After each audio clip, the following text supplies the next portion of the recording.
could come under dissolution, because people see the Americans not just as asking things they don't want, but as actively dangerous. And this is how this great source of peace and prosperity for the world comes unstuck. And because I'm so very attached to it, it's like the central intellectual issue of my writing life.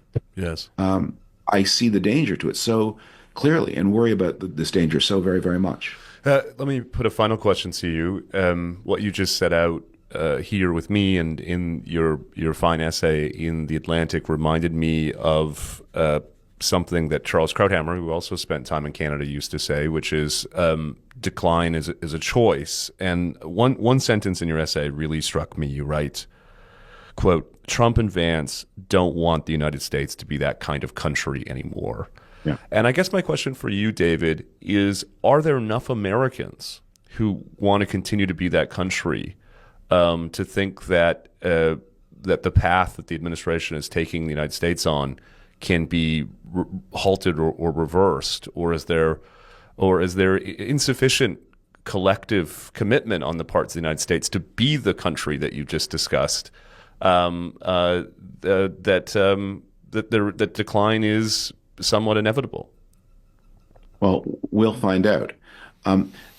As so often during the Trump years, I have this. There are always these questions about prediction. Yes, and I always beg off because predictions they sort of move the onus from the person who's being asked to some impersonal spectrum of events. Yes.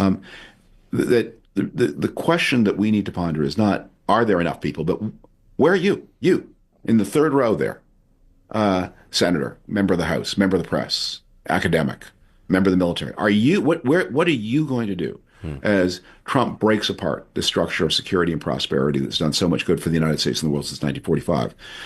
Because it's not something it's not something that you just watch happen. It's something you participate in one way or another.